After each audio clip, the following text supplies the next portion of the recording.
नमस्कार लो जी, हम फिर से आ गए। मुद्दा बड़ा हॉट है। शहीद आजम भगत सिंह को एक तथाकथित एक भांड सांसद जो पंजाब से आता है, संगरूर से अभी उपचुनाव में जीत के आया है, शहीद आजम भगत सिंह को आतंकवादी कहता है। इसी मुद्दे पे बात करने के लिए हमारे साथ हैं मोहित शर्मा। मोहित जी, किस प्रकार से देखते हैं जिस प्रकार से एक भांड सांसद, मैं तो भांड ही कहूंगा, लेकिन वो एक तथाकथित सांसद भी है, अभी नए नए चुने हैं, वो भगत सिंह को आतंकवादी कह रहे हैं। देखिए, पहली बात यह कि अगर उन्होंने इस प्रकार की बात कही है तो ऐसे सांसद इस देश के अंदर अंग्रेजों के जूते और चप्पल और तलवे चाटने के लायक थे।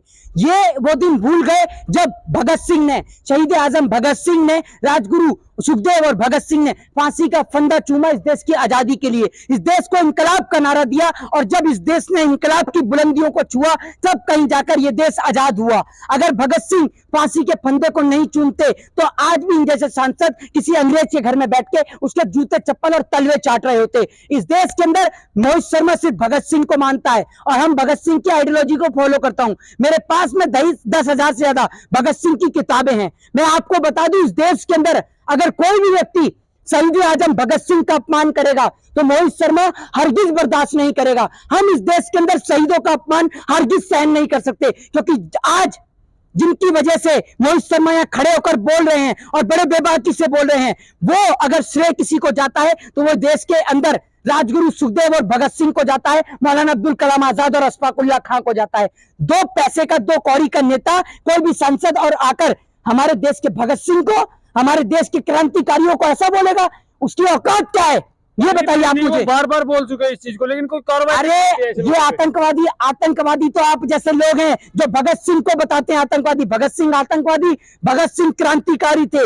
जिस उम्र में लोग शादी ब्याह के सपने रचाते हैं, भगत सिंह देश की आजादी के सपने रचा रहे थे। जिस उम्र में लोग टॉफी और चॉकलेट खाते थे, उस उम्र में भगत सिंह ने इस देश को दिखा दिया था। इस छोटी सी उम्र में वो जज्बा भगत सिंह अपने सीने में लेकर चलते थे कि अंग्रेजों को इस देश से घसीटना है, अंग्रेजों को इस देश से भगाना है। उन्होंने इस देश के अंदर कितनी सारी मुहिम चलाई, किस प्रकार से अंग्रेजों को जवाब दिया। उन्होंने जब असेंबली के अंदर जब बम भी दागा गया तो उसमें भी उनका उद्देश्य सिर्फ एकमात्र यही उद्देश्य था कि किसी को हानि और चोट नहीं पहुंचाया जाए। सिर्फ उनका उद्देश्य यह था कि लोगों को जगाया जाए। उस बम का ही हवाला दे रहे हैं कि असेंबली में बम फोड़ने वाला शहीद नहीं हो सकता, वो तो आतंकवादी होगा। असेंबली के अंदर, अरे आप भगत सिंह के बारे में पढ़िए, the ideology of Bhagat Singh को पढ़िए, द भगत सिंह के बारे में पढ़िए, आप भगत सिंह की जीवनी को पढ़िए, पता चल जाएगा आपको।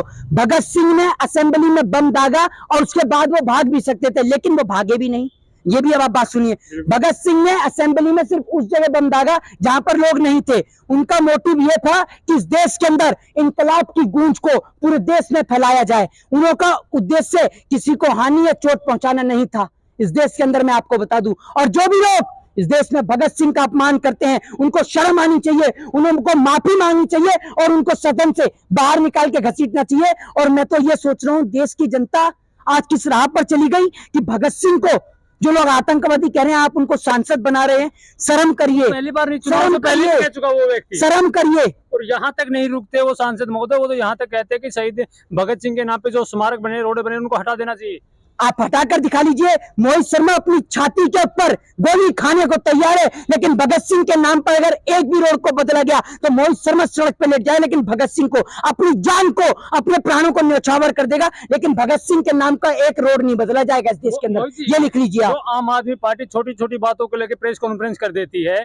चुनाव से पहले वो कहते थे कि हम सबसे पहली बात सुन लीजिए, सबसे पहली बात आज देश की तमाम पार्टियों से पूछना चाहता हूं कि आप लोगों ने आज तक इस देश के अंदर शहीद आजम भगत सिंह, राजगुरु और सुखदेव चंद्रशेखर आजाद जैसे क्रांतिकारी, मौलाना अब्दुल कलाम आजाद जैसे क्रांतिकारी, अशफाक उल्लाह खां जैसे क्रांतिकारियों को शहीद का दर्जा क्यों नहीं दिया? आज तक भगत सिंह को शहीद का दर्जा क्यों नहीं मिला? इस सवाल का जवाब दीजिए।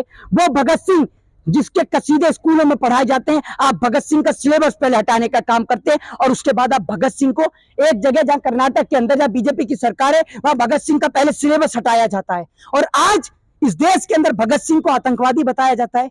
मुझे शर्म आती है। हम इस देश के अंदर भगत सिंह को मानते हैं, भगत सिंह के विचारों पर चलते हैं और हम भगत सिंह के विचार पर चलते हैं इस देश के अंदर सरकार से भी सवाल करते हैं, लेकिन हम इस देश के अंदर भगत सिंह का अपमान हरगिज सहन नहीं रोहित करेंगे। जी, लास्ट में यही है, तो कुछ तथाकथित संगठन, कुछ नहीं लाखों की संख्या में देश में तथाकथित संगठन होंगे जो शहीद आजम भगत सिंह के नाम पे चलते हैं और उनके नाम पे करोड़ों का फंडिंग वो जी, लोग करते हैं, जी। लेकिन इस प्रकार के मुद्दे पे उनकी चुप कैसे देखते हैं आप? वो लोग, एक बात मैं बोलता नहीं हूं ऐसे प्रकार के शब्द, लेकिन आज बोलूंगा, वो लोग हाथों में अपने चूड़ियां पहनने, उनके लिए एक शब्द है जिसको बोला जाता है हिजड़े।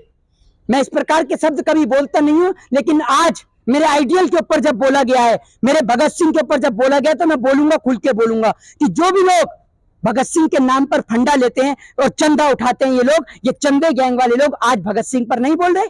इस देश के अंदर आपको भगत सिंह के नाम पर बोलना चाहिए, क्योंकि अगर भगत सिंह है तो इस देश का इतिहास है, भगत सिंह से हिंदुस्तान आजाद हुआ, ये ध्यान रखिएगा। और इस देश के अंदर दोबारा आज तक भगत सिंह जैसा नौजवान इस देश में पैदा नहीं हुआ है। आज भी लोग आजादी चाहते हैं, लोग इस देश के अंदर हुक्मरानों से आजादी चाहते हैं, लेकिन लोग सोचते हैं कि भगत सिंह कहां पैदा हो, लेकिन भगत सिंह का अपमान ये देश हरगिज बर्दाश्त नहीं रोहित जी, करेगा। आपसे आखिरी सवाल है, जो भगवत मान है पंजाब के जो सीएम है, वो चुनाव से पहले कहते थे हम भगत सिंह की फोटो लगाएंगे और उन्होंने फोटो लगाई भी और कहते भगत सिंह का सिलेबस बना पढ़ाएंगे हम स्कूलों में, लेकिन भगत सिंह का इतना अपमान होता है, इतना बड़ा अपमान होता है, उसमें एक शब्द तक नहीं बोल रहे। मैं आपसे कहता हूं मेरे आइडियल की आप एक तस्वीर मत लगाइए, मैं आपसे कहता हूं मेरे आइडियल की एक तस्वीर मत लगाइए भगत सिंह की, लेकिन आप मेरे भगत सिंह को बदनाम भी मत करिए। मैं आपसे ये कहता हूं, मेरे भगत सिंह को अगर अपमान किया जाएगा तो हरगिज इस देश में बर्दाश्त नहीं किया जाएगा, चाहे वो कोई भी हो।